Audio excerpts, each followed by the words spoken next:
Frankenstein Grandpa. I want to share a strange experience from my elementary school days, a dark memory that has weighed heavily on my chest for a long time. Children can be cruel, often teasing and bullying anyone who deviates even slightly from societal norms. The overweight kid, the one who looks unkempt, the academically gifted, the poor student, the disabled, the elderly. We were terrible, targeting a suspicious old man who lived alone in a shabby hut near our school. To make matters worse, we dubbed him Frankenstein Grandpa and would mock him loudly whenever we spotted him, throwing things at him to provoke him into chasing us for the thrill of it. One day, we noticed the old man walking away from the schoolyard in the opposite direction of his hut. Seizing the opportunity, we decided to sneak into Frankenstein Grandpa's house.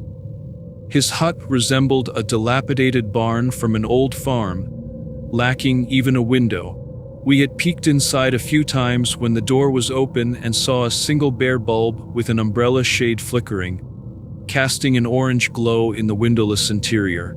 Dust-covered, incomprehensible junk was piled everywhere, and the room that was likely his living area was cluttered with garbage and scraps of paper.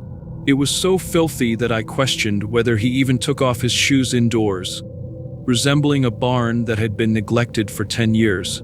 In modern terms, you might compare it to an abandoned place occasionally dubbed a haunted site. The hut had only one entrance, and behind it was a steep, eroded cliff. If the old man returned, we would hear him immediately. "I'm going in," our most reckless friend, Ikuin, exclaimed, with the certainty that Frankenstein Grandpa was away and would not return anytime soon. He saw this as a chance to become a hero of sorts.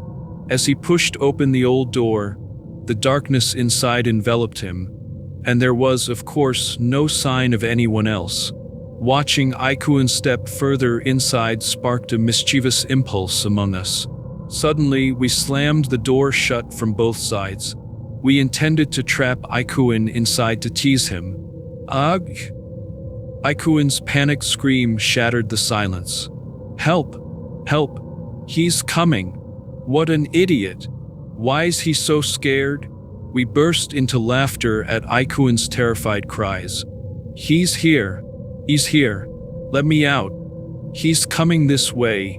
Despite knowing no one else was supposed to be in the hut, his frantic yelling echoed eerily. Concerned, we finally released our grip on the door. Bang! Wow! Ikuin burst through the door with such force that he bolted away without a second glance. Confused, we followed suit, shouting as we ran. Once we reached a nearby vacant lot, we finally managed to catch up to Ikuin, who was a mess of tears and snot. He was shaking uncontrollably. When we calmed him down enough to speak, he recounted that as soon as the door slammed shut, Frankenstein Grandpa had slowly emerged from the back, muttering something incomprehensible. He later said it was a very disturbing tale, moving towards him with an unnatural slowness, hand raised as if to grab him, just as the door swung open. It was strange, though. We had spotted the old man behind the school just 2 or 3 minutes before arriving at the hut. Old man schoolyard school building hut. You can see the timing here. Even if an adult sprinted back, they couldn't have possibly reached the hut faster than we did through our shortcut. Oddly enough, this was the last time anyone saw the old man. No one knew why he vanished. Whether he died or was still alive remained a mystery. Since then, Ikuin had transformed into a completely subdued person, always hinting that he felt he had encountered something unforgettable, something he just couldn't remember fully, but it was extremely unpleasant. He often mentioned how sometimes it felt like he was on the verge of recalling it, but his tragic death in the autumn, when a truck hit him, shrouded any knowledge of what he had seen or heard in complete darkness.